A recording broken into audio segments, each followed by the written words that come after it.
Voilà, c'est parti. Merci. Alors, il est 15 heures, nous allons débuter.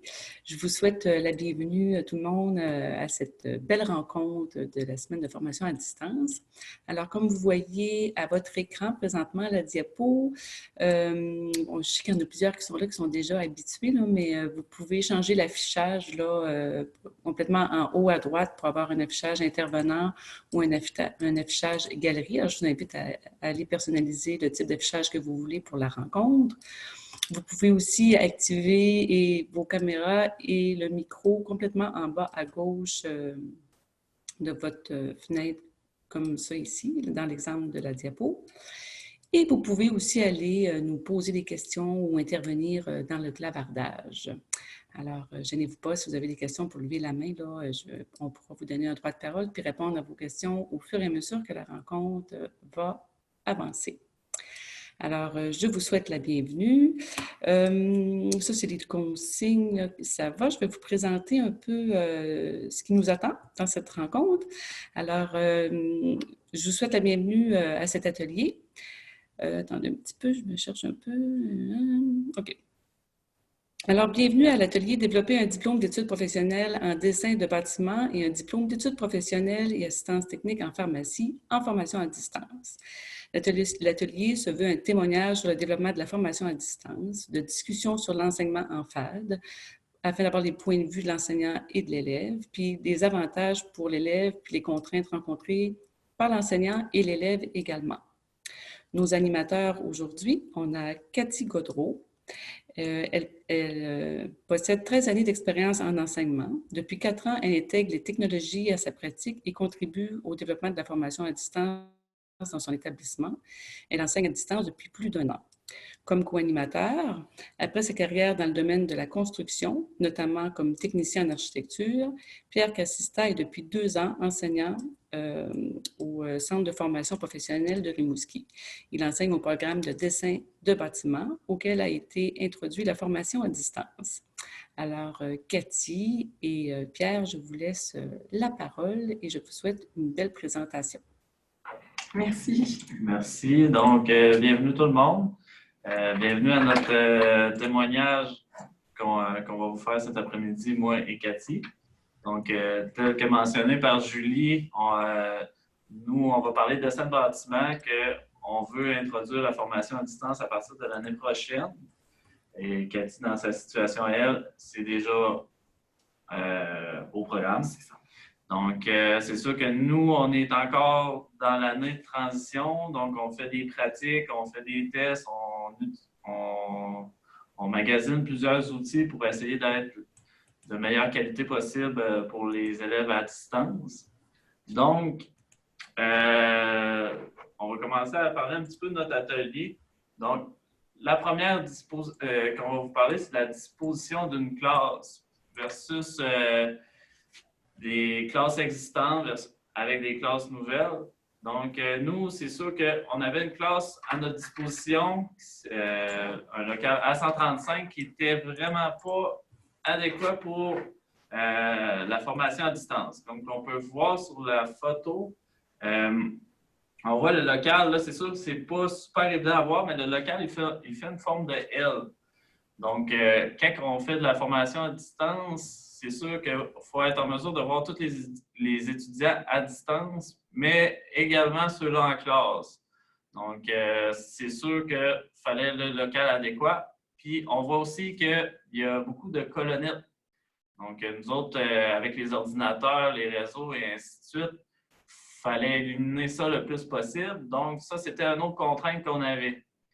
Donc, pour remédier à cette situation-là, on a dû changer complètement de local. On était chanceux, il y en avait un à notre disposition. Donc, comme on voit le local ici, c'est un local complètement rectangulaire. On a complètement éliminé les colonnettes. On le voit un petit peu sur l'image suivante. Les colonnettes sont complètement à l'arrière, donc le filage est caché entre tous les ordinateurs. Donc, ça fait que les étudiants qui sont à distance, lorsqu'ils voient l'enseignant parler à l'avant, ils n'ont pas l'effet différent à cause des colonnettes, ils n'ont pas de mur de contraintes quoi que ce soit. Donc, c'est vraiment un champ visuel directement sur l'enseignant. Donc, pour ce local-là, c'était les principales solutions qu'on a découvertes.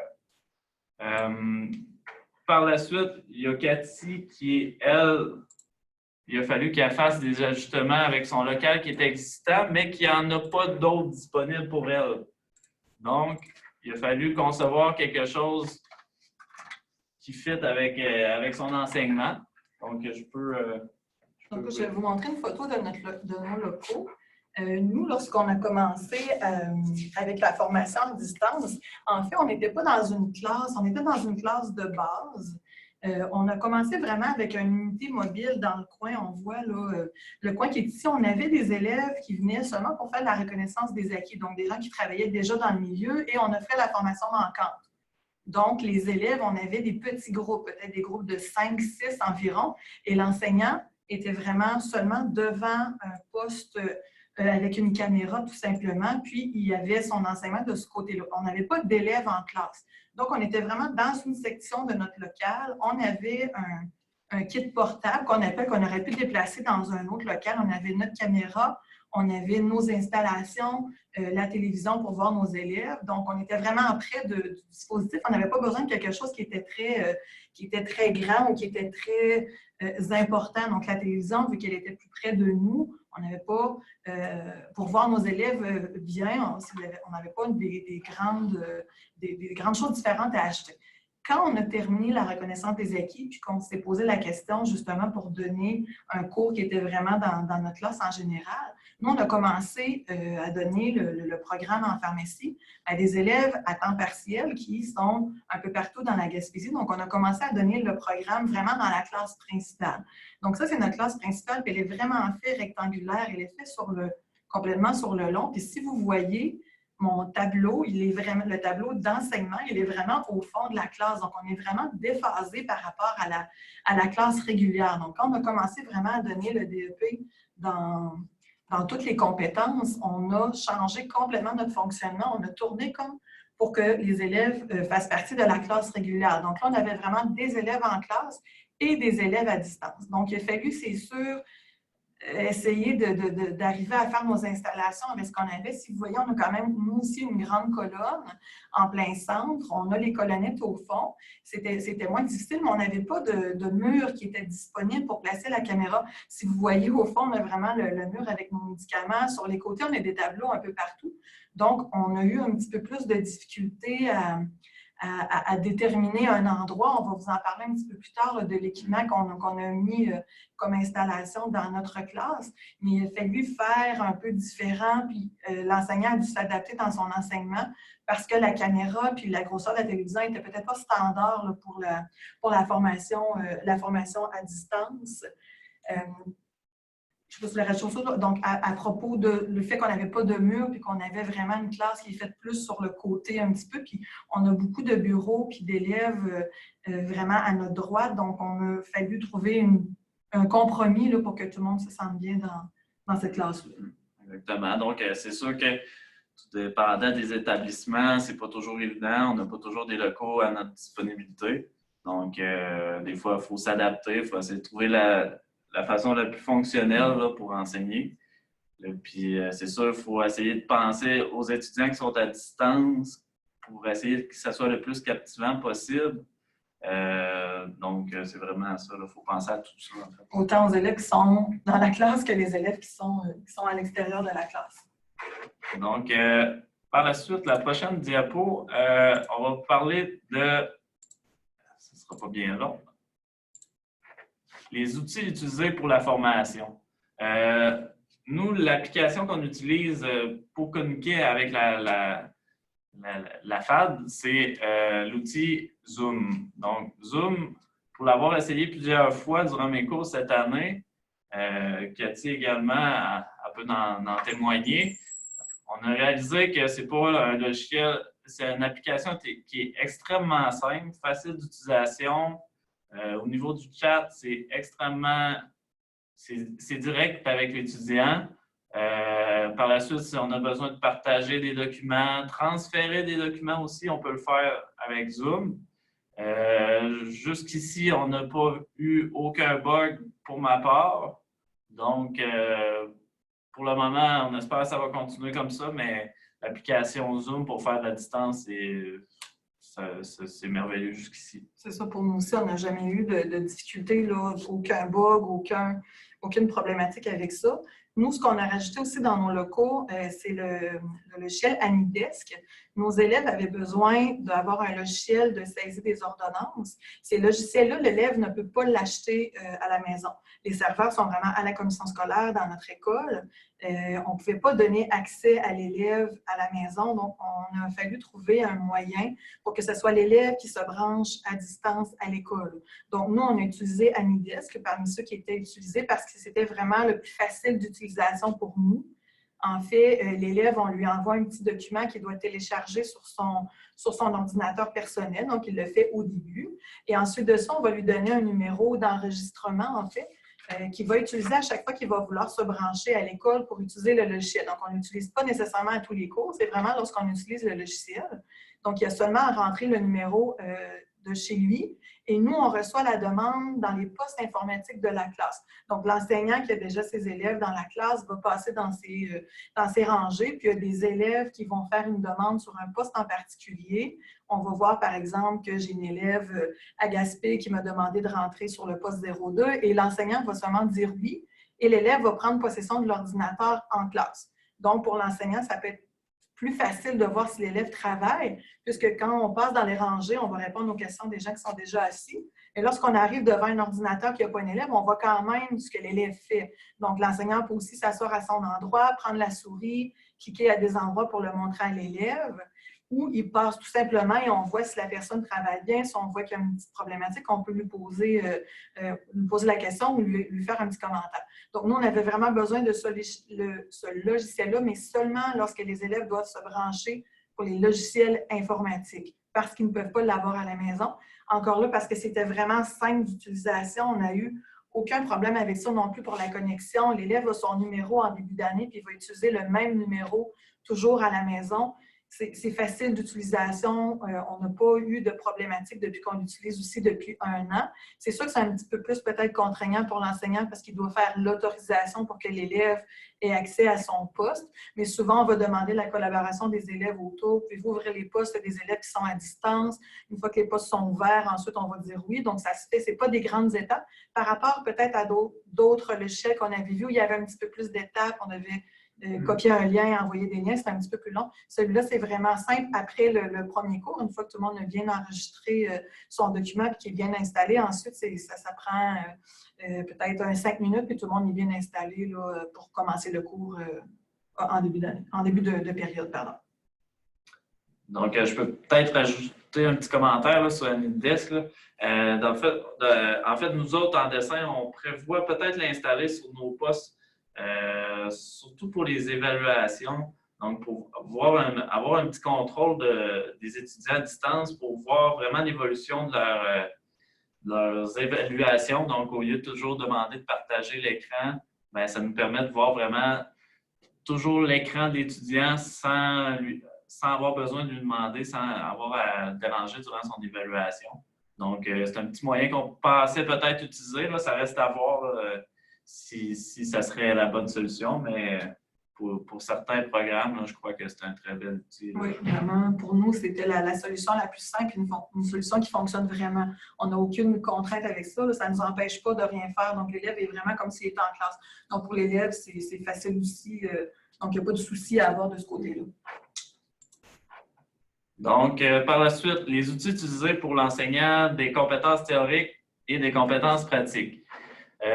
Nous, en dessin, on a commencé à utiliser quelques petits outils numériques qui peuvent être pratiques.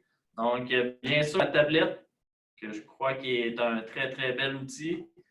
C'est sûr que nous, on l'a essayé pour connecter la tablette directement à notre ordinateur dans la classe.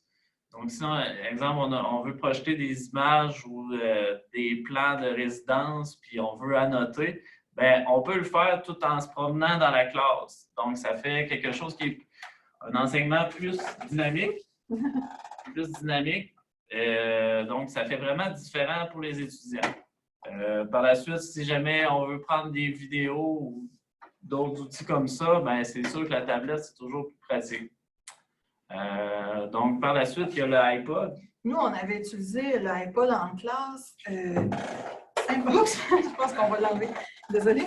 On avait utilisé l'iPod parce que c'est petit. Pourquoi? Parce qu'en pharmacie, les élèves ont besoin d'aller sous une hotte stérile. En fait, c'est une machine qui est dans un local restreint. Puis travailler sous la hotte avec les seringues, les aiguilles pour préparer de la médication. On voulait que l'élève qui est à distance soit capable de voir bien la manipulation. Puisqu'il n'était pas là, ça nous prenait quelque chose de petit qu'on installait dans la hotte. Donc, l'iPod, la grosseur, elle était parfaite. L'image, elle était très claire aussi. C'est possible de voir très bien là, les graduations sur la seringue, voir les bulles qui sont dans la seringue aussi. Donc, on avait un petit trépied dans la salle, dans la hotte directement. L'enseignant s'assoyait pour faire ses préparations injectables et en filmant ce qu'il faisait, l'élève voyait peut-être même mieux, je pourrais dire, qu'un élève qui était derrière, qui était debout derrière l'enseignant.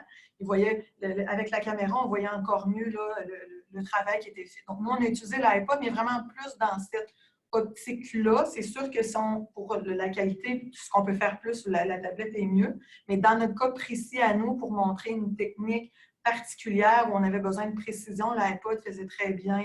Les images étaient vraiment super. Ensuite de ça, en dessin, on a commencé à utiliser l'outil de la caméra photo 360. On l'a vu un petit peu tantôt là, sur les images. C'est quelque chose qui peut être très pratique. Exemple, si on va, l'enseignant va prendre une photo sur un chantier X durant une période de l'année, puis par la suite, on veut présenter ça aux étudiants pour parler des composantes du bâtiment, exemple. Puis, on fait simplement montrer la photo à l'étudiant, puis on peut vraiment faire un tour complet, comme on a vu sur les photos tantôt. Puis, il existe aussi des applications qui servent à pointer un élément spécifique dans l'image. Donc, on peut dire que pointer le composant de l'image avec une description pour dire c'est quoi ça fait. Donc, ça peut être un outil très pratique. Donc, nous, on a décidé d'utiliser une GoPro, donc c'est un modèle qui peut faire des 360 degrés et ça peut prendre des photos, des super belles, pas des photos, mais des vidéos aussi. Donc, on trouvait l'outil très pratique. Donc, on va essayer de continuer de l'utiliser le plus possible. Nous, on avait rajouté aussi la caméra document parce qu'on avait donné des mathématiques aussi à distance, des calculs pharmaceutiques. Au début, on avait la caméra document parce qu'on pensait que ça allait être mieux pour montrer justement la technique que je vous parlais tantôt avec les seringues et les aiguilles. Donc, si on a quelque chose à montrer, l'élève nous pose une question, on n'a pas encore installé notre iPod parce que ce n'était pas prévu qu'on allait sous la hotte, par exemple, pour un cours. On avait la caméra document qui n'était pas loin, donc on pouvait vraiment quand même montrer quelque chose rapidement. J'avoue par contre qu'on ne l'a pas utilisé tant que ça. On pensait peut-être l'utiliser plus que ça, mais ça ne s'est pas tant porté aux activités ou ce qu'on avait eu à faire. On avait quand même prévu beaucoup de choses à l'avance. Donc, si on avait une question vraiment spécifique, on était déjà installé soit dans la hotte ou ailleurs. Pour les mathématiques, on s'était posé beaucoup la question. Les élèves n'avaient pas des tablettes à la maison. On aurait pu utiliser d'autres outils où ce qu'on voit l'élève faire ses calculs. On s'était dit aussi, bon, si l'élève me pose une question, ça serait plus simple de faire un calcul sur un tableau blanc sous la caméra document. On s'est vraiment rendu compte qu'en écrivant au tableau principal avec les systèmes de caméra qu'on avait, l'élève voyait très bien même qu'il préférait ça parce que ça nous évitait de partager l'écran, enlever l'écran. L'élève nous voit lorsqu'on parle versus sur la caméra document. Donc, c'est plus facile pour l'élève peut-être de garder sa motivation ou que ça soit plus dynamique quand on écrivait au tableau, surtout pour faire des calculs pharmaceutiques. Ce n'est pas une matière que les élèves habituellement aiment beaucoup. Là. Donc, au moins, quand on avait ce dynamisme-là, c'était un petit peu mieux. Donc, on avait quand même la caméra, mais je vous dirais que là, cette année, on l'a enlevé de nos installations, justement, pour peut-être le fournir à d'autres départements s'ils en ont besoin, parce que pour nous, ça n'a pas été quelque chose qui était tant utile que ça. C'est ce que j'avais. Donc, par la suite, on va parler des équipements informatiques pour l'élève. C'est sûr que les élèves qui sont en formation à distance en dessin de bâtiment, on utilise des logiciels quand même assez puissants. Donc, c'est sûr que les étudiants doivent avoir des ordinateurs de bonne puissance. Mais qu'est-ce qui est important aussi, c'est d'avoir 2 écrans Deux écrans minimum 20 pouces, là, je dirais. Donc, c'est extrêmement pratique pour les étudiants qui utilisent des logiciels parce qu'il y a beaucoup d'options, de paramètres. Donc, on peut partager sur nos deux écrans. Donc, ça augmente la qualité d'ouvrage de l'étudiant. Pour nous, en pharmacie, c'est un peu différent. C'est encore une fois, c'est à cause du logiciel. Le logiciel il a besoin d'un écran 24 pouces. Donc, c'est sûr que l'élève se branchait à l'école, mais pour qu'il voit bien à la maison, ça lui prend un minimum. On a demandé vraiment un 24 pouces minimum. Sinon, l'élève devait toujours le descendre avec la souris ou bouger avec la souris. Donc, il y avait une perte de temps pour l'élève. Donc, c'est sûr que c'est des écrans qui sont assez gros. C'est pas tout le monde qui avait cette partie-là. En avertissant en début d'année, ça allait bien, mais c'était vraiment une contrainte de logiciel parce que le logiciel est plus sur un écran rectangulaire parce que nous aussi, on a beaucoup de choses à l'écran même. Donc, il faut juste être clair en début d'année pour pas que les gens achètent des écrans standards puis qu'après ça, vous avez besoin de quelque chose qui est différent dans votre milieu. Donc, il faut prévoir ça vraiment, vraiment à l'avance. Puis, qu'est-ce qui est super important avec la formation à distance? Bien sûr, c'est la connexion Internet. Donc, on l'a vécu avec des essais avec certains étudiants. Ça prend absolument une connexion haute vitesse. Sinon, l'image AGL ou le micro, ça a des conséquences immédiates. Ça fait que pour l'enseignant, lorsqu'il enseigne, quand ça fait des petits bugs, surtout au niveau du son, ben, c'est pas toujours l'idéal pour l'enseignement puis les autres élèves dans la classe. Donc, c'est un prérequis pour l'étudiant. Ce qu'on avait. Les caméras aussi, c'est sûr que l'élève doit avoir une caméra chez lui parce qu'on doit être capable de le voir à l'école. On doit voir qu'il est vraiment présent. Nous, on n'a pas eu de difficulté là, avec Zoom. On n'a pas à demander aux élèves de fermer les caméras. Ça fonctionne très bien. Là, nous, on a monté souvent jusqu'à 10, 12, même des fois plus, personnes à distance. On n'a jamais eu de problème là, à ce que tout le monde ait la caméra vraiment ouverte en même temps. Puis, pour ce qui est du micro, ben, nous, on exigeait soit un micro-casque pour l'élève ou si vraiment il est dans une pièce fermée puis que le son, il n'y avait pas de problématique, c'était pas obligatoire. Là. La majorité de nos élèves utilisaient là, le micro qui était directement en installation avec leur poste informatique. Nous, on n'a pas de difficulté, là, puis vous autres non plus. Donc, par la suite, l'équipement informatique pour l'enseignant dans la classe. Donc, c'est sûr que tout dépendant de l'environnement de la classe, comme nous, dans notre classe, est assez rectangulaire. Donc, l'écran, on a décidé de la disposer à l'arrière de la classe. Donc, évidemment, ça prenait quand même une TV assez grande pour qu'on soit en mesure de voir chacun des étudiants.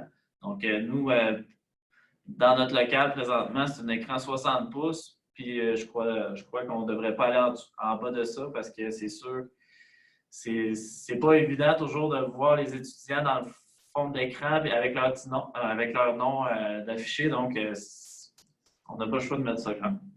Nous autres, en fait, la contrainte qu'on avait, c'est qu'on ne pouvait pas installer une télévision de 60 pouces à cause du dégagement avec le plafond. Les seuls endroits où on pouvait installer la télévision pour que l'enseignant voie ses élèves, c'était dans des endroits où les élèves passaient à pied debout. Donc, il fallait qu'on ait aussi un dégagement avec la tête de l'élève. Donc, nous, c'est plus une télévision autour de 50 pouces qu'on a. C'est sûr que c'est une contrainte parce que la télévision, elle n'est pas si loin de ça de l'enseignant, mais ce n'est pas écrit très gros. Fait que les premières fois, quand on enseignait, je ne connaissais pas encore le nom des élèves, j'avais un petit peu de difficulté à voir, vraiment à lire le nom, voir le visage puis à lire le nom en dessous. Donc, c'est sûr que ce n'était pas l'idéal. Une fois qu'on a connu des élèves, là, ça a été correct en fait, mais c'est sûr qu'une télévision 60 pouces, c'est l'idéal. Mais nous, c'était vraiment les contraintes, l'endroit où on pouvait les mettre, le dégagement avec le plafond et en dessous. On ne pouvait pas aller en dessous pour la sécurité en fait des élèves. Ensuite, l'autre équipement qu'on voulait parler, c'était les micros dans la classe. Donc, nous, on a décidé de mettre les micros toujours au plafond. Donc, ça permet d'être plus libre dans la classe. Donc, nous, on a mis un à l'avant de la classe, un à l'arrière. Puis, une chose qui est à faire extrêmement attention, c'est que les micros qu'on a décidé d'installer sont extrêmement sensibles. Donc, même des étudiants qui chuchotent ou quoi que ce soit, les élèves à distance entendent absolument tout.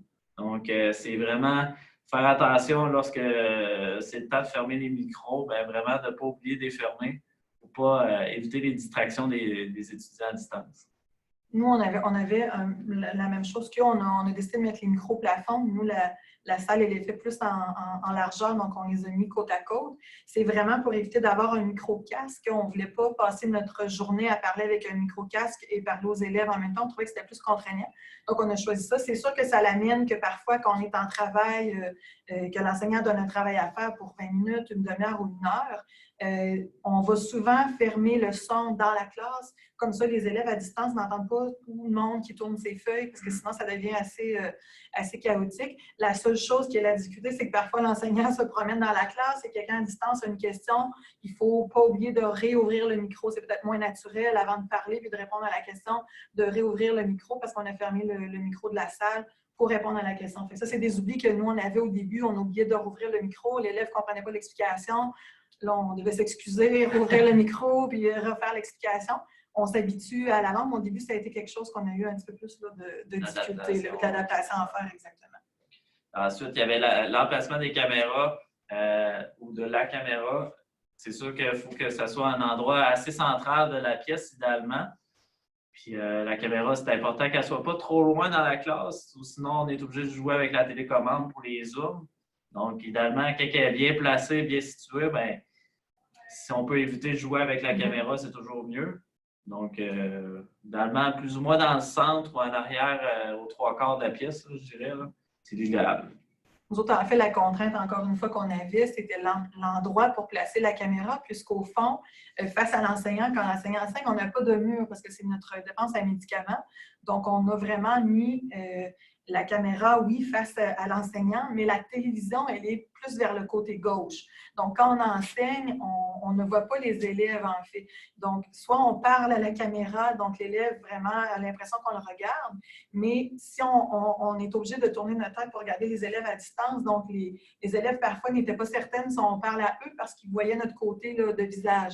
Ça a été vraiment une contrainte puis une adaptation qui a été quand même assez difficile de parler face à nous. Et si l'élève n'ouvre pas son micro pour poser une question ou écrivait quelque chose dans la conversation, on ne le voyait pas tout de suite parce que dans Zoom, on n'a pas de sonnette qui nous dit ça. Donc, en l'ayant eu en face, on aurait probablement vu les commentaires apparaître, mais en ayant la télévision sur le côté, parce qu'on n'avait pas d'autre endroit pour la mettre, ça demande un peu plus d'adaptation à l'enseignant, un peu comme il va regarder toute sa classe. Il faut juste penser aussi à regarder de temps à autre là, la télévision qui est un petit peu sur le côté. Donc, c'est sûr que ça fait peut-être un petit peu moins naturel, mais on s'habitue. C'est sûr, c'est de l'adaptation qu'on a eu à faire, mais après ça fonctionne bien. C'est ça. Puis, comme nous, on a eu une petite contrainte dans notre nouveau local avec la caméra. On a eu des problèmes de vibration. La caméra était fixée au plafond, mais quand les étudiants partaient soit en pause ou qu'il y avait des groupes qui passaient dans les corridors, on voyait toujours la caméra vibrer. Puis pour les étudiants à distance, quand vous regardez toujours la caméra vibrer, bien là, ça peut venir vraiment agaçant. Donc, il a fallu... Là, c'est sûr, c'est plus côté direction qui se sont chargés de ça, mais il a fallu venir solidifier la structure au plafond et pour essayer de régler le plus possible ce problème-là. Mais ça, c'est des contraintes qui peuvent arriver, surtout avec des bâtisses, avec des locaux existants. Donc, des fois, avant de partir à distance, il faut penser un petit peu à ces petits détails-là qui peuvent être très, très, très importants pour ne pas perdre des étudiants aussi. Là. Parce que nous, on avait eu la même problématique aussi. Nous, l'avantage, c'est qu'on avait des cours de soir et de fin de semaine, donc il y avait moins de mouvement dans l'école. Donc, on avait moins de caméras qui bougeaient, mais oui, ça arrive aussi encore. Parfois, quand il y a une pause, nous, on est au premier étage, donc c'est des gens qui vont marcher en haut. Ça vibrait un petit peu. Là. Je pense que c'est normal dans les bâtiments, c'est ça tout ça que je pourrais dire. Que moi. Ouais. Nos activités pédagogiques, en fait, qu'est-ce qu'on utilise? C'est sûr qu'il faut qu'on soit stimulant quand il y a des gens qui sont à distance, mais on le fait la même chose en classe, parce qu'à cette heure, c'est un peu la même chose. Il faut que ça bouge un petit peu au niveau de la classe pour que ça ne soit pas difficile pour les élèves. Donc, c'est sûr qu'en étant dans Zoom, on utilise quand même beaucoup là, les classes, prendre des petites salles.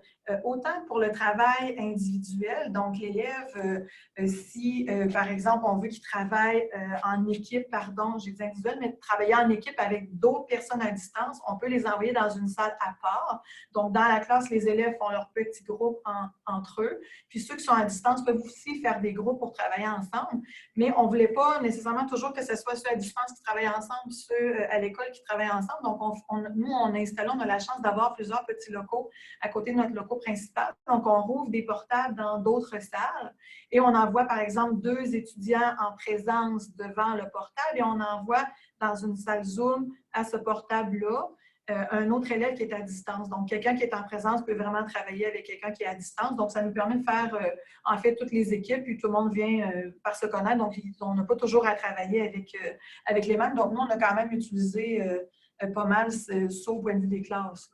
C'est vraiment un bel outil, là, on adore vraiment. Ouais. Ensuite de ça, il y a l'outil Kahoot. C'est surtout Cathy qui c'est sûr que ça fait partie maintenant de notre réalité. Là, autant qu'on ait des élèves à distance ou pas, il faut varier notre enseignement. Donc, c'est sûr que nous, on utilisait les Kahoot. Des fois, la petite contrainte, en fait, c'est que pour ceux qui ne connaissent pas Kahoot, quand vous avez Kahoot, il faut que les questions soient à l'écran et l'élève reçoit plutôt, il va regarder, je vais juste essayer un petit peu... va devoir avoir des couleurs, en fait, soit sur son cellulaire ou sur son pouce. Nous, quand on l'utilise en classe, l'élève va regarder les questions sur le tableau principal à l'avant que l'enseignant va donner et sur son poste informatique de base, donc pas son cellulaire, il va avoir les 4 couleurs pour répondre à Kahoot. La difficulté, c'était justement ceux qui sont à distance parce que nous, on ne leur demandait pas 2 écrans, donc c'était plus difficile un petit peu pour travailler. Il faut qu'il y ait vraiment un cellulaire ou quelque chose à part. On a trouvé que c'était ce qu'il y avait le plus facile. Les Kahoot en classe, on peut les faire en équipe. Quand on est à distance, là, ça devient difficile parce qu'on ne peut pas envoyer tout le monde dans des salles, on perd le dynamisme. Donc, on utilise quand même les Kahoot, mais plus à l'individuel. Donc, tout le monde peut répondre quand même, mais il n'y aura pas de compétition ou de travail en équipe. On utilise aussi les Socratives. Socrative, encore une fois, quand je suis dans la classe principale, ceux qui ne connaissent pas Socrative, on peut faire autant des questions individuelles que des compétitions entre équipes. Donc, le visuel est un peu différent, c'est plus de base, c'est des couleurs qui sont un petit peu plus neutres, mais on peut faire un peu la même chose, là, des vrais ou faux, des questions en développement, des questions choix de réponse. On peut mettre des commentaires instantanés. Donc, pour l'élève qui est à distance, s'il n'a pas eu la bonne réponse, l'enseignant a déjà prédéterminé les réponses. Donc, il y a déjà un élément s'il n'a pas réussi à avoir la réponse. On va aussi afficher les commentaires pour les questions. On peut faire des navigations vertes. Donc, ça aussi, ça va bien de ce côté-là. Donc, c'est un autre outil qu'on peut utiliser pour varier l'enseignement. Mais encore là, ce n'est pas caractéristique seulement des gens à distance. On va les utiliser dans la classe régulière aussi. Mais c'est un bon outil pour varier notre enseignement. Donc, pour ma part, c'est sûr, j'ai eu le temps de moins utiliser certaines applications, là. Mais celui-là que j'ai vraiment plus utilisé durant mes cours, c'est Forms, qui est fourni avec Office 365. Donc, qu'est-ce qui est le fun avec Forms, c'est qu'à la fin, on a vraiment tout le cumulatif des résultats de chaque étudiant. Ensuite, on est capable de voir quel type de questions a été le plus manqué. Donc pour l'enseignant, ça donne une bonne ligne directrice là, pour faire des corrections par la suite ou revenir sur certains points.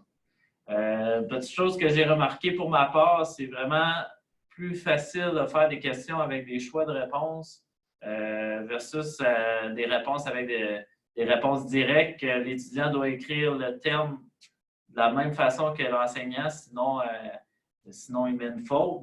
Donc, c'est le seul petit point négatif que j'ai trouvé de fort, mais sinon, pour pratiquer même des formatifs ou juste avant d'une évaluation, là, ça peut être très, très, très pratique. C'est pour ça que nous, on avait utilisé Socrative, parce que Socrative, il y a des questions ouvertes, on n'a pas besoin de mettre la réponse, donc l'élève peut écrire ce qu'il y a, puis l'enseignant, j'ai oublié de le dire moi aussi tantôt, mais l'enseignant le voit à mesure la progression, donc on voit les questions qui sont manquées à mesure que les élèves écrivent leurs questions, et quand c'est une question ouverte, il peut déjà lire à mesure les questions, cliquer sur ce que l'élève a fait, donc qu'il soit à distance ou en présence, on voit la progression.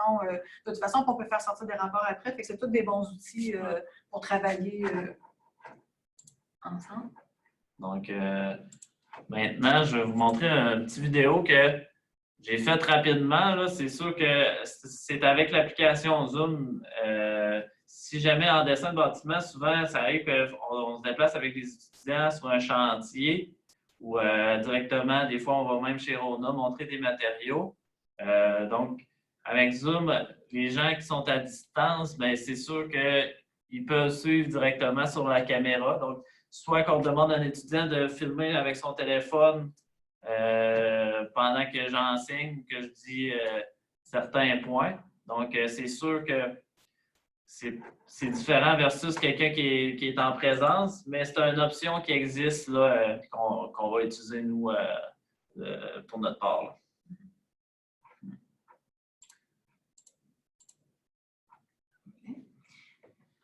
Donc, maintenant, les difficultés rencontrées par les élèves. C'est sûr que la motivation, quelqu'un qui est à distance, c'est sûr que c'est pas toujours évident de se motiver, tu es seul dans ton endroit. C'est pas donné à tout le monde, donc ça doit être des gens qui sont quand même qui sont très autonomes, qui peuvent faire de la formation à distance. Là. Donc, ça prend quelqu'un qui prend qui est capable de prendre des mesures pour avancer plus vite. C'est sûr que quelqu'un qui est isolé avec certaines personnes, ben, la formation à distance peut être une solution. Ensuite de ça, l'environnement, c'est sûr que il faut le moins de distractions possible. Donc, idéalement, comme Cathy disait, une pièce fermée, c'est toujours l'idéal. Donc, essayer d'éviter de faire de la formation à distance directement dans la cuisine avec toutes les distractions autour, les animaux, les chums, blondes, etc. Donc, c'est sûr que pour faire de la formation à distance, il faut être isolé dans une pièce et être capable d'avancer à son rythme, tout dépendant de la compétence ou de la matière. Parce qu'on dit que ça peut être dérangeant autant pour l'élève qui est chez lui et qu'il y a des gens autour, mais autant pour les élèves. Parce que nous, on voyait souvent, il y a un chat qui passe en arrière, les élèves n'écoutent plus, ils regardent le chat de l'élève qui est passé dans l'écran. C'est dérangeant autant pour ceux qui sont dans la classe que pour ceux qui sont en train de le vivre à la maison. Au point de vue des questions, aussi peut-être une difficulté pour l'élève, c'est sûr que quand on est en classe, les gens qui sont plus gênés vont lever la main, l'enseignant va se déplacer, va être directement à côté. Les gens n'entendront pas nécessairement la question, mais à distance, il faut que l'élève ouvre son micro et pose la question générale. Donc, parfois, c'est gênant de poser une question devant tout le monde. Il y a beaucoup d'élèves qui s'empêchaient de poser des questions à l'enseignant parce que c'était gênant. Un peu la même chose pour les explications aussi.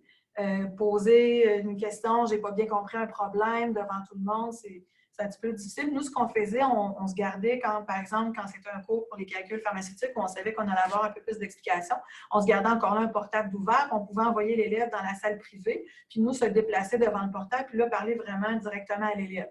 Donc, ça permettait que la personne soit moins gênée de poser ses questions, puis d'avoir vraiment quand même un pour un là, avec un élève, s'il y a vraiment une question qui est plus spécifique. C'est sûr que ça demande de l'organisation, il faut y avoir pensé avant, il faut avoir ouvert déjà nos affaires, d'avoir déjà envoyé notre lien. Mais une fois que c'est bien installé, ça a la chance d'avoir un autre local. Nous, dans les locaux, nos micros sont plus du côté de l'enseignement. Quand on était capable d'aller complètement à droite, parfois aussi, on est capable de parler sans que tout le monde à distance entende. Là, ça dépend de la grosseur. Vous, c'est probablement si tu parles dans le même local, les autres vont entendre aussi la même chose. Exactement. Donc, ensuite, les difficultés rencontrées par les enseignants. C'est sûr que c'est un peu la même chose. En fait, c'est les questions. Pour l'enseignant, c'est sûr qu'il faut gérer ces questions-là. Quelqu'un qui va nous poser une question à distance, je peux répondre devant tout le monde. C'est sûr que ça fait partie de l'enseignement. Quand ça fait 2-3 fois qu'on a la même question, on va le poser au groupe général ou on peut le faire partager.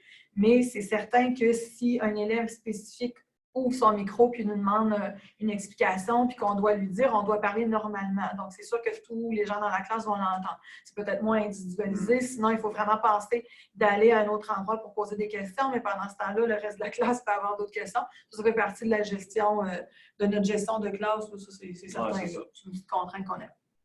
Exact. Donc, ensuite, les micros fermés, on en a parlé un petit peu tantôt. Donc, c'est important que, exemple, les étudiants en classe, ils sont en train de travailler sur un projet en silence, bien, c'est important que le micro de la classe, pas de la classe, mais de la personne à distance soit fermé pour pas qu'on entende ce qui se passe dans cette pièce-là, mais vice-versa aussi. Donc, c'est important de fermer le micro de la classe pour pas que ceux à distance l'entendent. Mais comme on disait tantôt, si on a besoin de parler, ben, de ne pas oublier de le réouvrir. Donc, ça, c'est des petits ajustements qu'il ne faut pas oublier, mais c'est sûr qu'au début, c'est pas toujours évident à gérer. Là, il y a beaucoup de choses à penser, là, d'essayer de gérer tout le monde en même temps. Nous, la problématique qu'on a eue aussi, c'est le converser dans Zoom. Donc, les gens peuvent nous poser des questions dans le chat, versus ouvrir le micro quand ils veulent poser une question, versus nous envoyer des courriels. Donc, parfois, moi, j'enseignais, puis je me rendais compte à la fin de la période qu'un élève m'avait posé une question, m'en envoyait un courriel. Donc, là, c'est certain que je ne l'ai pas su avant la fin du cours, parce que l'élève, justement, était trop gêné de poser une question devant tout le monde. Donc, il faut vraiment convenir ça au tout début. Est-ce qu'on pose une question dans le converser, mais il faut s'attendre à ce que dans Zoom, ça ne fait pas de petite sonnette. Donc, il faut regarder de temps en temps qu'un élève nous a posé une question. Est-ce qu'on demande plutôt d'ouvrir le micro, ce qui est la partie un peu plus gênante, mais c'est faisable aussi parce qu'à un moment donné, les élèves viennent à se connaître, donc dire « moi, j'aurais une question », puis après ça, déterminer la façon qu'on va, ou on dit courriel peut-être quand c'est une question qui n'est pas urgente, mais il faut que l'élève comprenne qu'on n'aura pas accès au courriel. Tout ça, ça fait beaucoup trop de gestion, sinon de regarder en plus les courriels. Donc, nous, on a vraiment eu des problématiques avec ça. Donc, il a fallu revenir, même souvent, je ne dirais pas plus qu'une fois même pour avertir les gens de dire, bon, la première façon, c'est vraiment d'ouvrir votre micro. Si on voit que c'est assez tranquille ou que c'est pas urgent, là, vous pouvez aller dans le converser. Puis souvent, les élèves qui sont à distance vont poser des questions dans la conversation, puis les autres élèves vont pouvoir aider. Donc, ça fait aussi partie de la culture d'entraide des élèves, là. Donc, le temps qu'on arrive justement à répondre à la question, nous, on les gère comme la même chose en classe. La façon de répondre aux questions à distance versus en classe, on y va dans l'ordre de priorité. Là, des gens qui ont posé des questions en premier, on va répondre à ces questions-là en premier. Donc, à distance, ils ont la chance que tout le monde voit la question, donc tout le monde peut aider et répondre en attendant. Donc, des fois, on arrive, les élèves disent « Oups, on s'est répondu, finalement, on a trouvé c'était où. » Donc, la question est réglée. Fait que c'est peut-être un avantage, finalement, du côté de l'élève, dépendamment de la compétence qu'on fait. Là.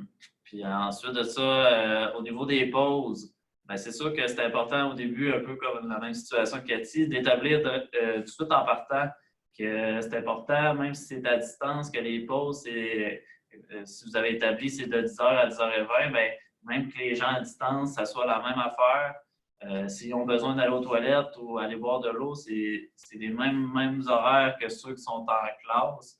Parce que c'est sûr que quelqu'un qui s'en va durant que l'enseignant enseigne ou que les autres font un travail, bien, des fois, ça peut déranger, même par le bruit, si jamais le micro est ouvert. Donc, ça, c'est des petites conditions qui c'est quasiment primordial de régler ça tout de suite au début du cours. Ça me fait penser aussi, des fois, les gens, quand ils sont à la maison, le téléphone sonne, ils vont se lever pour aller répondre au téléphone pendant les explications. En fait, si on était à l'école, on n'aurait pas cette contrainte-là, mais les gens, vu qu'ils sont à la maison, ils ne pensent pas nécessairement, ils vont se lever un peu lorsqu'il arrive quelque chose. Donc, ça peut être plus, comme tu dis, il faut le dire dès le début. Ensuite de ça, l'environnement de travail, on en parlait tantôt, c'est vraiment une pièce fermée, essayer d'avoir le moins de distractions possible. Donc, c'est pas mal ça, on a parlé pas mal tantôt. Point de vue de la spontanéité, c'est sûr qu'à distance, on a mais on a probablement moins de spontanéité. Quand on enseigne en classe, puis qu'on est habitué avec la compétence, puis que les élèves ne comprennent pas, on peut dire sur le coup, je vais rajouter cet exercice-là, j'ai déjà ça. Quand on est à distance, on ne peut pas juste imprimer une feuille, puis après la pause, dire, on va faire ça après la pause, je vous redonne la feuille. Donc, c'est sûr qu'on utilise le partage d'écran dans ce temps-là. Par exemple, si je me rendais compte d'une compétence en calcul pharmaceutique, c'était vraiment encore difficile, je vais plutôt ouvrir le document, le partager, mais je faisais la même chose à mes élèves en classe aussi, parce qu'on a le logiciel Insight sur chacun des postes, donc ça permet d'envoyer ce que l'enseignant fait à chacun des postes. Donc, tout le monde était sur le même pied d'égalité. Donc, tout le monde regardait l'exercice à l'écran et devait se prendre une feuille à côté puis répondre. Donc, les élèves à distance ne se sentaient pas pénalisés parce qu'on a décidé qu'on rajoutait un exercice en fait. Là. Fait que c'est juste de ce côté-là d'enlever un peu la spontanéité où on est en pratique. Les élèves ne comprennent pas, on aimerait rajouter quelque chose tout de suite, bien, ce n'est pas toujours possible parce que c'est à distance, ils n'ont pas accès, par exemple, à une seringue ou à une aiguille où on veut montrer une autre technique, bien, ils n'ont pas nécessairement ces choses-là à la maison. Donc, il faut penser pour pas que les gens à distance se sentent lésés par rapport aux autres, là, aux activités qu'on aimerait rajouter là, à la dernière minute. Exactement. Donc, puis ensuite, lien élève-enseignant, c'est sûr que le fait d'être à distance, c'est pas toujours évident. On se sent peut-être un petit peu moins proche, mais nous, on a établi qu'on allait faire des rencontres en personne s'il y a possibilité. C'est sûr que des fois, ce n'est pas toujours évident, tout dépendant de l'endroit, là, mais au moins faire une rencontre pour essayer de mieux comprendre, mieux comprendre la personne avec qui on va enseigner. Puis des fois, c'est toujours plus facile pour le rapprochement élève-enseignant pour les études. Là. Parce que moi, je l'ai vraiment vécu avec les élèves. Quand j'ai commencé à enseigner à distance, les élèves avaient déjà commencé avec les autres enseignants, donc ils ne me connaissaient pas. Puis moi, j'arrivais avec le cours de calcul pharmaceutique, donc les élèves étaient vraiment terriblement gênés de poser des questions. Nous, les élèves à distance, ils se déplacent vraiment une fois par mois. Donc, même s'ils sont loin, même s'ils sont gaspillés, ils vont descendre une fois par mois à notre école. Donc, dès la première fin de semaine qu'ils sont venus à l'école, on a créé un lien différent. On a appris à se connaître un peu, puis j'ai vu vraiment une très grosse différence quand ils sont retournés pour le mois suivant, qu'on était vraiment à 1 à 2 cours par semaine. Ça a fait vraiment une différence pour que les élèves se sentent plus à l'aise à poser des questions ou à demander des explications. Donc, je sais que le lien peut quand même se faire à distance sans qu'on se rencontre personnellement, mais au point de vue de l'apprentissage, je pense que le lien avec l'enseignant, de faire des visites en direct, ça l'aide à développer aussi le sentiment, pas d'appartenance, mais un peu avec la classe, que les autres aussi apprennent à se connaître en se voyant de cette façon-là. Exactement. Donc, par la suite, les avantages de l'utilisation de la formation à distance pour l'élève. En fait, nous, c'est vraiment les élèves aussi qui nous ont dit ça. Moi, je pensais qu'elle allait peut-être trouver que c'était un désavantage parce qu'en fait, quand tu es chez toi, quand tu es à distance, tu as peut-être moins de raisons d'être absent à l'école. Si tu ne peux pas te déplacer ou tu as une contrainte avec ta voiture, les gens peuvent quand même se brancher à distance puis suivre le cours. Donc, au point de vue de l'absentéisme, de la récupération pour l'élève, c'est plus facile. Il y a peut-être moins de cours qui sont à manquer. Nous, on l'a utilisé aussi dans notre classe régulière parce qu'on n'a pas seulement des classes en formation à distance, on a des classes que tout le monde est en présence. Puis parfois, j'avais des élèves qui restaient loin et qui me disaient « Aujourd'hui, je ne file pas. Est-ce que tu me permettrais d'assister à ton cours théorique à distance? » Au moins, je ne manque pas les explications. L'enseignant n'a pas besoin ou l'élève n'a pas besoin de revenir à la période de récupération. Donc, ça, c'était un gros avantage. C'est vraiment les élèves qui ont trouvé que c'était vraiment une très belle porte de sortie pour eux là, quand il y a une problématique, pour ça, de l'utiliser. Exactement. Et ensuite de ça, il y a la distance, les déplacements, les coûts. Bien, ça se regroupe assez bien. Là. En fait, c'est sûr qu'avec la formation à distance, quelqu'un qui reste loin de l'école, bien, ça évite les coûts de gaz en automobile. Son automobile, elle magane moins. Ça leur coûte moins cher. Justement, j'ai un étudiant qui reste quand même à une bonne distance présentement, mais il n'a pas le choix de se présenter à l'école. Puis moi, il était venu me voir et dit « Écoute, si on peut pratiquer du distance tout le temps avec moi, bien, ça va m'éviter beaucoup de coûts. » Donc, par la suite, bien, c'est pour ça que moi, avec lui, on fait quand même régulièrement du distance. Donc, je crois que c'est un très gros avantage pour certains. Puis, c'est sûr que nous autres, avec notre super température de moins 40 degrés de temps en temps, bien, des fois, tu aimes peut-être mieux rester directement à la maison au lieu de sortir. Donc, c'est des petits avantages qu'il peut avoir. Là. Exactement. C'est ça qu'on a mis l'autonomie aussi. On a dit que oui, ça prend des élèves qui sont plus autonomes, peut-être pour faire de la formation à distance parce qu'il y a moins l'effet d'entraînement, que l'enseignant est toujours avec toi, derrière toi. Mais l'autonomie aussi se développe tranquillement, pas vite, parce que c'est certain que l'enseignant, c'est comme en classe, c'est pas toujours disponible. La personne doit s'assurer d'avoir toujours ses affaires.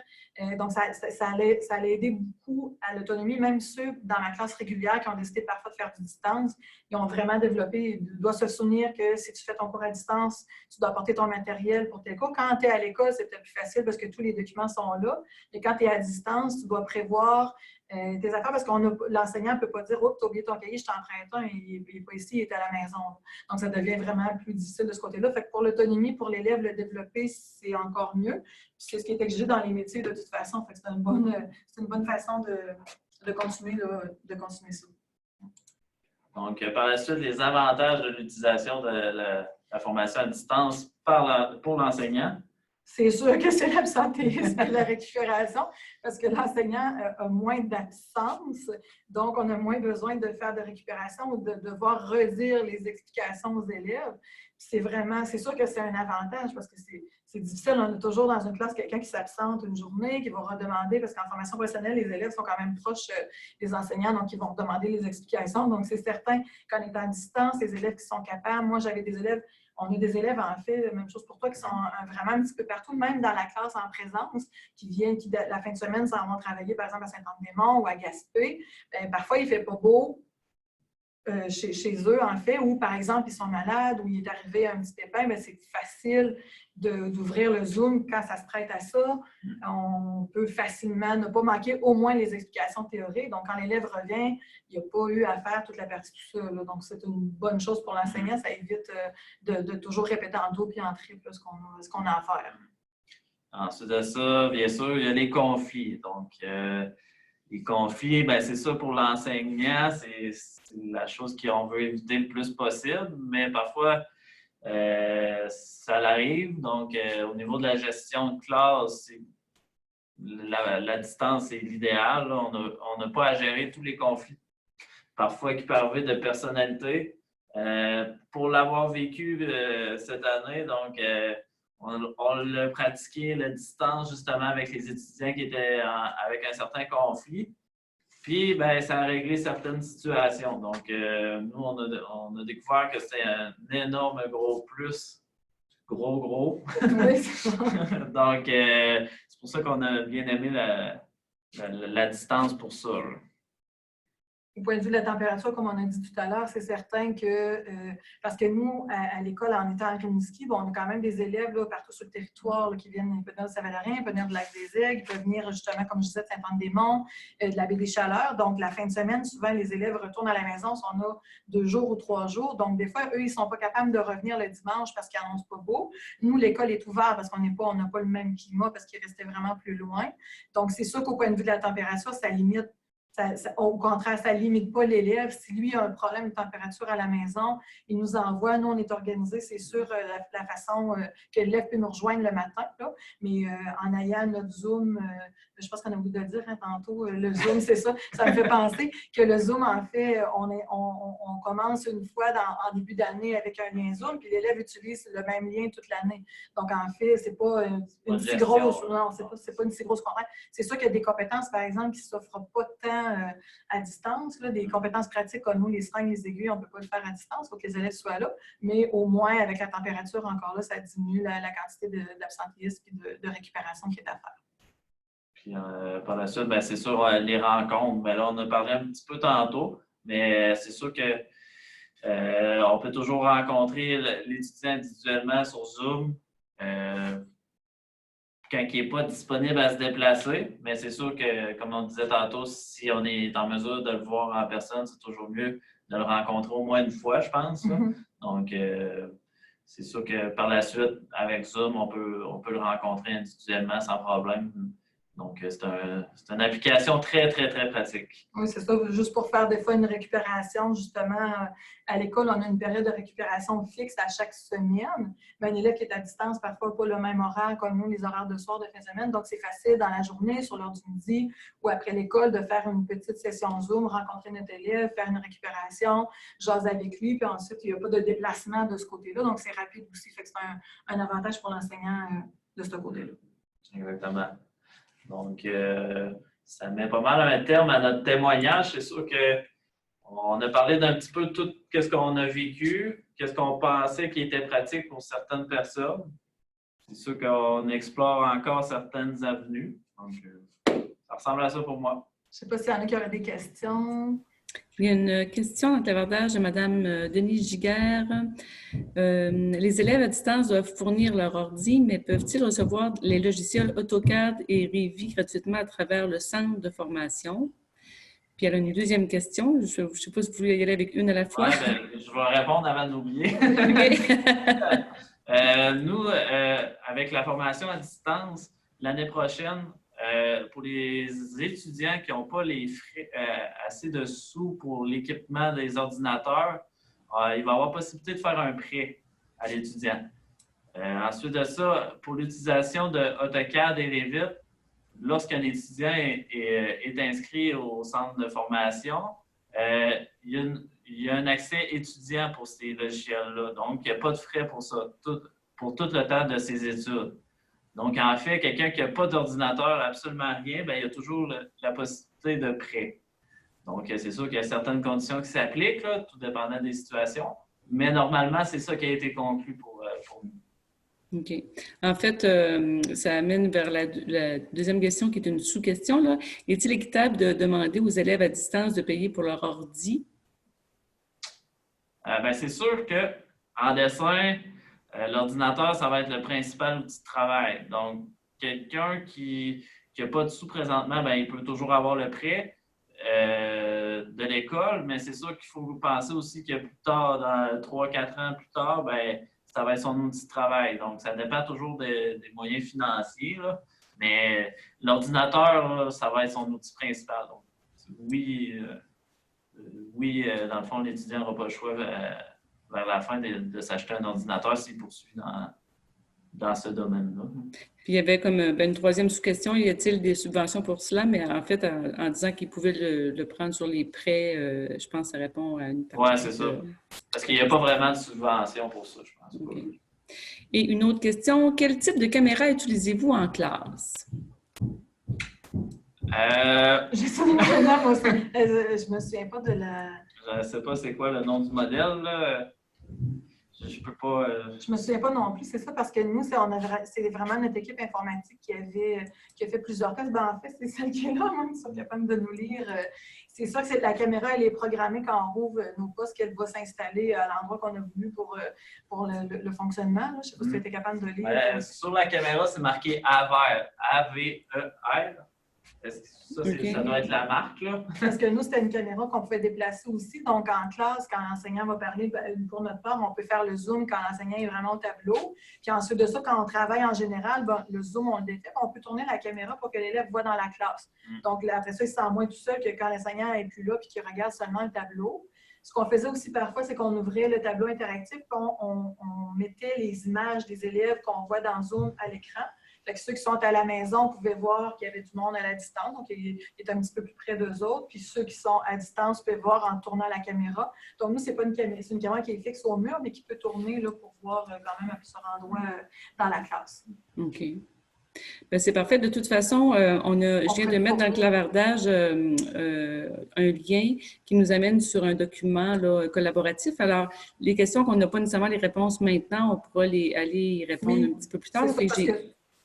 Excuse-moi, Julie, oui, on pourrait trouver dans le fait la marque, tout ça, il n'y a pas de problème. Oui, c'est ça. J'ai des commentaires aussi. Là, on me dit un témoignage plein de réalisme conforme à une réalité quotidienne. Bravo, très intéressant. Comment faites-vous pour les évaluations? Ça, c'est une question de Mme Brigitte Lessard. Oui. C'est sûr que nous, en dessin, les évaluations, on prévoit les faire à distance parce qu'on veut vraiment essayer la formule à distance à 100%. En dessin, ils ont droit à toutes leurs notes. Donc, on s'est dit pourquoi qu'ils ne pourraient pas faire les examens à distance. On n'a pas besoin d'une surveillance accrue.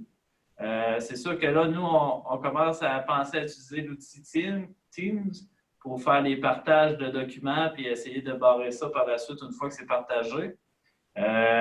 C'est sûr que là, ça met comme situation, ça fait qu'on va devoir avoir des versions A, B, C, D d'examen pour être sûr qu'au niveau du plagiat. Mais ça va être l'ajustement. Donc, on envoie. Tu parlais aussi de filmer les élèves il y avait aussi... à la maison. Oui, c'est sûr qu'on va regarder les étudiants sur leur caméra, essayer de voir s'il y a de quoi qui cloche. Mais c'est sûr qu'avec Anides, on va pouvoir être en mesure de voir si leur travail a avancé de A à Z. Donc, si on voit qu'après 30 minutes, il a pratiquement fini le projet, puis que c'est un projet qui prend 4 heures, ben là, ça va allumer des petites cloches, là, mais en tout cas, on va essayer de faire du distance 100% le plus possible, mais encore là, on va s'ajuster avec les situations.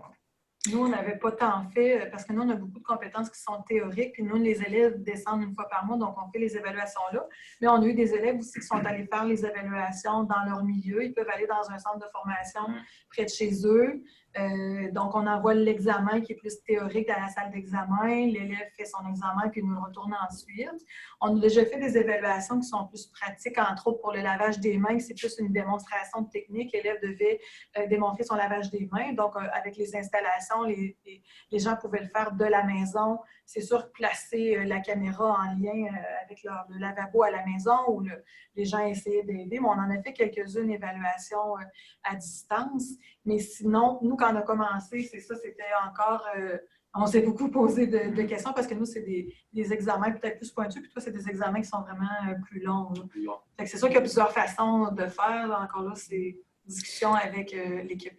Il y a plein de commentaires aussi. Là, il y a Mme Saint-Pierre qui dit que c'est un enjeu au niveau de la confidentialité puis des épreuves. Il y a quelqu'un aussi, Mme Côté, qui dit que peut-être que les municipalités pourraient offrir du support dans ce sens-là, des fois quand ça demande de la surveillance ou des choses comme ça. Là. Fait que je prends tous les commentaires en note. Par contre, il y avait Mme Denise Giguère qui avait une question intéressante aussi. Elle dit, dans les difficultés mentionnées, vous abordez beaucoup les problèmes techniques, mais en tant que pédagogue, quels sont vos principaux défis? Quel temps devez-vous investir pour transformer votre matériel? Moi, je m'étais beaucoup posé la question quand j'ai donné la compétence des calculs pharmaceutiques. Parce que je voulais que les élèves comprennent bien, même à distance, qu'on ne voulait pas nécessairement utiliser les tablettes parce que ceux qui étaient en classe ne l'avaient pas. C'est certain qu'il faut toujours s'organiser à l'avance, mais les défis, c'était vraiment de trouver une façon que l'élève va bien voir. Moi, je voulais que ça reste quand même dynamique dans la classe. Donc, je voulais quand même utiliser mon tableau parce que j'utilise beaucoup les couleurs. C'est plus facile pour les étapes, pour les calculs pharmaceutiques. Donc, j'ai essayé plusieurs logiciels d'essayer d'écrire avec mon crayon vraiment interactif, essayer d'écrire avec mon doigt. C'est pas ce qui allait le mieux, je dirais. Donc, c'est sûr qu'on a fait des tests avant, mais quand on écrit les mathématiques, ça écrivait assez vite. Donc, même si on calibrait bien le doigt ou le crayon, c'était quand même pas assez sensible pour faire un problème au complet. Donc, nous, on avait choisi de ne pas aller de ce côté-là.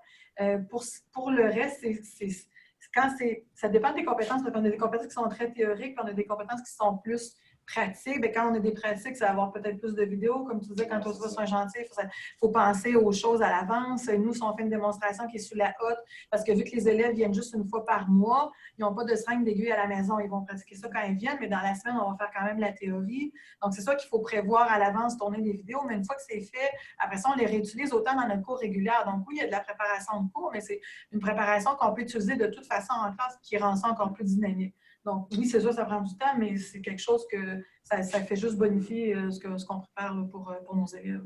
Exactement. Puis pour en rajouter, par exemple, comme nous, avec les logiciels AutoCAD ou Revit, il y a certaines manipulations qu'on doit faire. Donc, on le fait la première fois et on s'enregistre en même temps qu'on le fait. Par la suite, on peut transmettre directement à l'étudiant. Regarde, ça, c'était la procédure à faire. Tu peux écouter la vidéo. Donc, c'est sûr que on le fait au fur et à mesure qu'on l'enseigne. Donc, ça nous donne les outils. Fait qu'au fur des années qu'on va enseigner, bien, on va pouvoir toujours les réutiliser. Par la suite, nous autres, c'est sûr qu'on va utiliser plusieurs PowerPoint. Rendre ça le plus interactif possible. Mais c'est sûr que nous, pour ma part, on a un certain avantage que les étudiants, ils passent quand même beaucoup de temps à dessiner. Donc, ce n'est pas des cours full théoriques tout le temps. Donc, quand c'est de la théorie, on essaie PowerPoint, tableau interactif. C'est sûr qu'il faut préparer le matériel en conséquence, mais c'est pas si... préparer tout ça, c'est pas si pénible que ça, là, parce que c'est ça, nous, on peut se filmer en train de le faire. Là. Ça, c'est ça, on pense à l'avance, à nos affaires, en fait, où on peut le faire à mesure. On n'a pas besoin, comme tu dis, de tout filmer avant. Si tu sais que tu vas l'enseigner, tu vas pouvoir le filmer, puis après ça, le rendre disponible pour l'élève. C'est plus vraiment de l'organisation. C'est sûr que ça demande quand même un petit peu plus de préparation parce qu'on ne fait pas nécessairement des PowerPoint ou des activités pour tout. Mais c'est la même chose. Moi, je considère un peu que c'est la même chose en classe. Quand ça fait 20-30 minutes qu'on parle, c'est sûr qu'il faut varier avec autre chose, autant plus à la maison. C'est autant positif pour les élèves à la maison que dans la classe. Merci. Il y a une autre question de Mme Denise Giguère. Dans la formule à distance à 100%, est-il mieux d'avoir un enseignant titulaire qui enseigne pour la majorité des compétences plutôt que plusieurs enseignants entre parenthèses, 5 ou 6 enseignants là, que je crois qu'on a. Ben, c'est sûr que comme nous, dans notre situation, c'est qu'on a plusieurs spécialités. Donc, chaque enseignant a un peu sa compétence à enseigner parce que, par exemple, moi, je me connais plus en architecture, mais en mécanique du bâtiment, c'est différent. Mais c'est ça, c'est vraiment disposé, chaque compétence est avec chaque enseignant. Puis je crois que pour notre situation à nous, c'est peut-être la meilleure formule, là.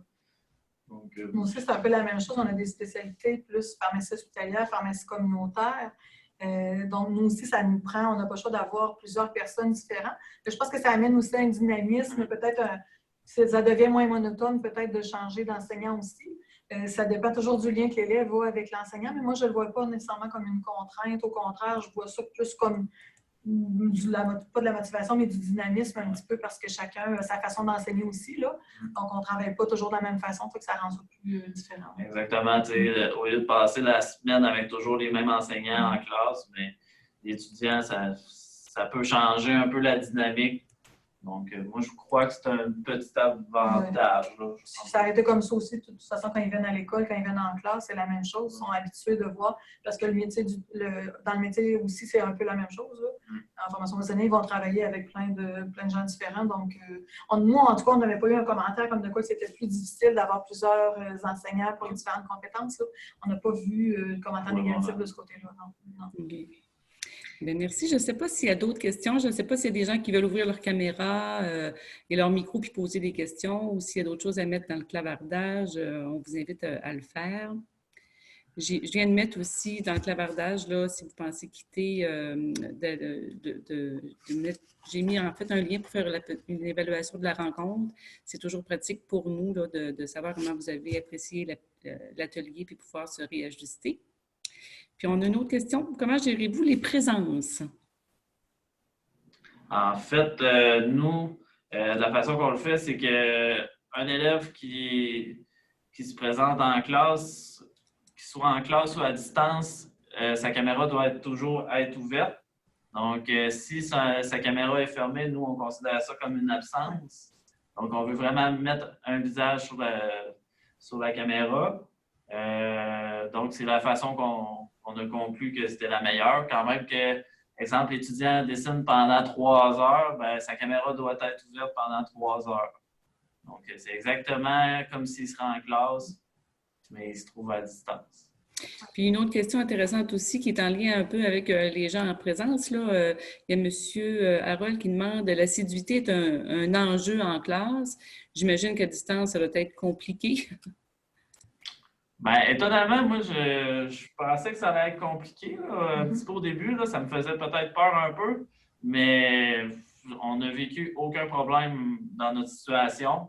Donc, ça a été super bien. Je ne sais pas qu'est-ce que aussi, c'est la même chose au contraire, parce que les gens, si on leur donne la chance, dans le fond, de pouvoir rester à la maison puis d'être présents, ils vont vraiment le prendre. Donc, je pense que c'est l'inverse. Ça a été, justement, en tout cas pour nous, comme on a discuté tantôt, c'était vraiment un plus de dire, bien, je ne veux pas manquer mon cours parce que ça va trop, je ne veux pas manquer ces explications-là, donc je vais le faire à distance. Donc, c'est l'inverse. Je pense qu'on a eu moins c'est sûr que ça prend la motivation parce que nous, on faisait des cours de soir là, pour les gens dans notre début d'addiction. Donc, c'est sûr, quand tu as ta journée dans le corps, il faut vraiment que tu te branches le soir. Mais nous, à date, jusqu'à maintenant, là, ça va faire, c'est notre 2e année pour le groupe à temps partiel. Puis on a fait de la reconnaissance des acquis avant.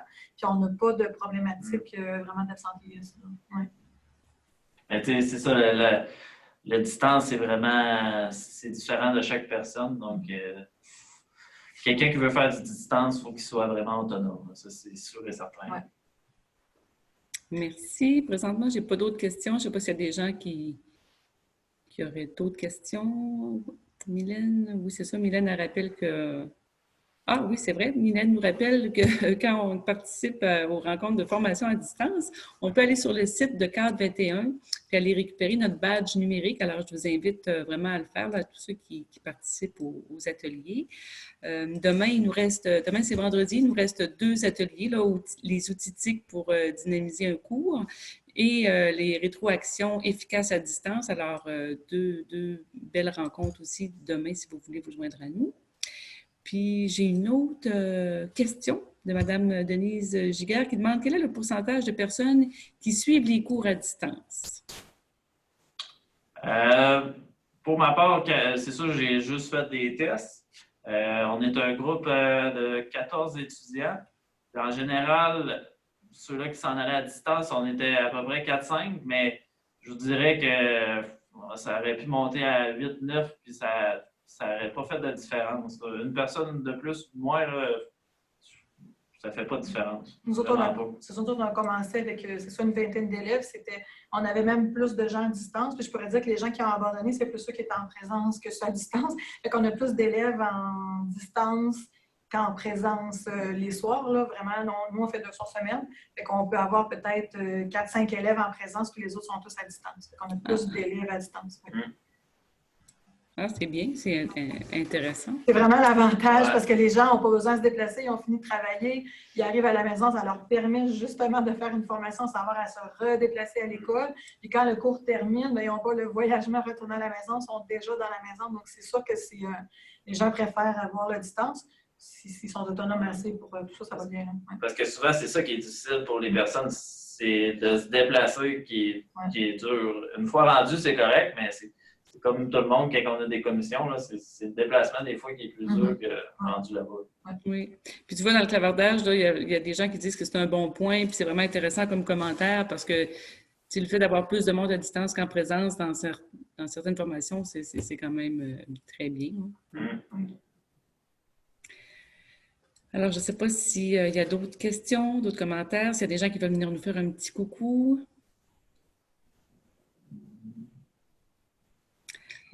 Comment gérez-vous les présences avec les connexions faibles? C'est un prérequis pour faire de la distance. Donc, ceux qui ont des connexions faibles, on ne peut pas continuer avec eux autres. Donc, on va leur suggérer d'être en présence ou de trouver une solution pour corriger le problème parce que c'est sûr qu'on ne peut pas faire avec une faible connexion. Non, puis dès qu'ils sont déconnectés, pour nous, c'est une absence. Là. Ouais. Donc, l'élève souvent va nous envoyer un petit message. J'ai de la difficulté, par exemple, avec ma connexion Internet ou avec mon ordinateur. Bien, nous, on considère qu'à partir du moment qu'ils ont disparu, ils ne sont vraiment pas en présence. Là. Donc, c'est sûr que la connexion Internet, là, quand on commence, les élèves ils doivent le savoir. C'est sûr que ça dépend de quel endroit ils sont aussi, mais c'est un prérequis pour faire peut-être la formation à distance. Puis, on n'a pas parlé tantôt, mais l'utilisation d'avoir un téléphone dans la classe, c'est extrêmement pratique pour être en mesure de rejoindre toujours l'enseignant en cas de pépin. Donc, parce que sinon, là, c'est par courriel pendant que tu enseignes, c'est pas toujours évident. Au moins, s'il y a un téléphone, ben, tu vas pouvoir gérer plus la situation. Puis Mylène avait un commentaire intéressant là, dans le clavardage. Elle dit que Zoom génère moins de bandes passantes, ce qui est justement un avantage pour les faibles connexions. Là. Oui. Oui, parce qu'on n'a pas de temps de... Je ne pourrais pas dire, nous, qu'on a eu le temps de discuter avec les faibles connexions. Peut-être un élève dans toute notre classe qui avait vraiment plus de difficultés avec la connexion Internet dans son endroit, parce que sinon, en général, nous, on n'a pas mis en Zoom. Moi, ça arrive une fois, mais on lui avait dit que ça marcherait probablement pas, puis ça a été le résultat. C'est peut-être une seulement. Fait que ça n'a pas été une si grosse problématique que ça. En établissant bien les règles en partant, que ça prend à ça, je crois que ça évite ce problème-là par la suite. Ensuite, pour les compétences de situation, comment vous débrouillez-vous? En parenthèse, participation. C'est ça. Okay. Parce que nous, on en a plus maintenant là, dans le programme au point de vue du ministère. Pour nous, les compétences de participation, ils n'existent plus. Là, mais en fait, dès qu'ils sont en présence, comme tu dis, s'ils ont affaire pour le chantier, je vais te laisser parler, là, mais c'est considéré que s'ils assistent au cours, dans le fond, il y a la participation. C'est ça. Ben, c'est sûr que nous, en dessin, c'est toutes des évaluations écrites. La plupart, on a seulement une compétence où que les élèves doivent faire un relevé d'une pièce qui est demandée. Mais il y a probablement juste cette compétence-là qu'on n'aura pas le choix de faire venir les étudiants. Mais sinon, ça va tout se faire à distance, là, par écrit. Donc, on n'a pas vraiment de problème avec ça. Non, c'est ça. Pour nous, la participation, c'est ça. Si on a, par exemple, nous, il y a des compétences qu'on leur demande, par exemple, d'aller faire une visite à la pharmacie, bien, soit qu'on ne peut pas toujours filmer à cause de la confidentialité des patients. Donc, on a tourné ça. On a plutôt demandé aux élèves, bien, ce soir, tout le monde va visiter une pharmacie et remplir un questionnaire, puis le lendemain, ils reviennent. Donc, ça a été la même chose pour tout le monde. Donc, les élèves à distance ne se sentaient pas plus lésés de ça. Même les élèves en présence devaient faire cette même activité-là. Donc, on transfère un petit peu les activités, mais on s'organise pour que tout le monde soit sur le même niveau. Pour pas qu'il y en a qui, par exemple, qui a eu la chance d'aller voir la pharmacie puis que l'autre ne l'aurait pas vu avec les explications de l'enseignant. Chacun va faire sa visite là, ensemble. Puis toi, comme tu dis, vous allez filmer, donc tout le monde va voir la même chose. C'est ça. C'est pour ça qu'il faut essayer de trouver plus d'outils numériques que possible.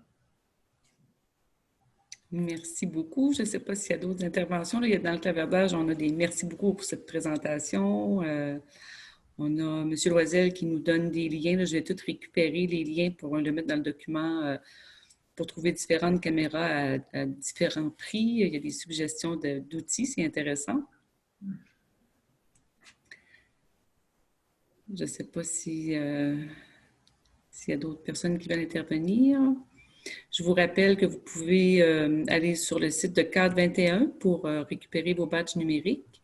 Vous pouvez idéalement faire l'évaluation de la rencontre. Pour nous, c'est vraiment apprécié. Puis, je vous ai mis le lien aussi là, du document pour aller, dans lequel on va ajouter tous les commentaires, en fait, puis les questionnements que vous pourrez retourner dans le document pour voir les réponses à ces questionnements-là.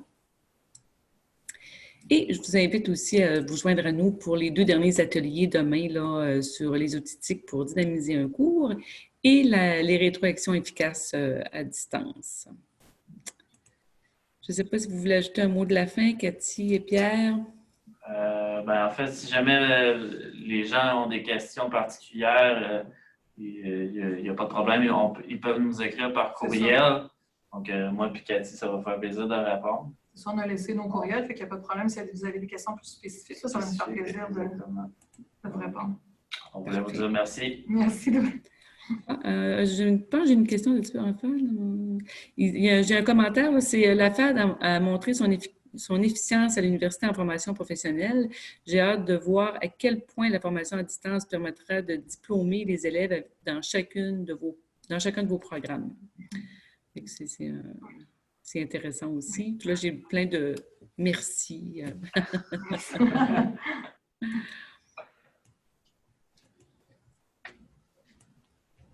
Alors, moi, je reste branchée jusqu'à la fin. Là, il reste encore 12 participants. Alors, si vous voulez allumer vos caméras, vos micros, venir nous placoter, poser des questions de vive voix, vous êtes les bienvenus.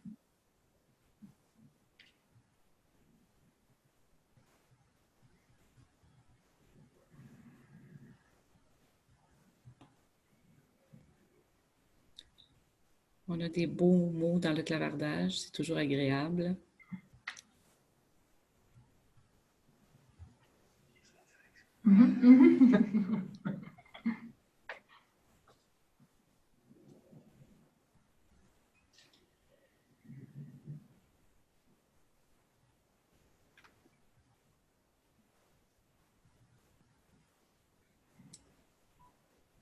Alors, sur ce, je vous remercie d'avoir participé à cette belle rencontre. Merci infiniment, Cathy et Pierre, pour cette belle présentation, très appréciée. Puis, j'espère que vous allez reparticiper à ces événements. C'est toujours un plaisir de travailler avec vous autres. Alors, je vous souhaite une bonne fin de journée, tout le monde. Merci. Merci, au revoir. Bye.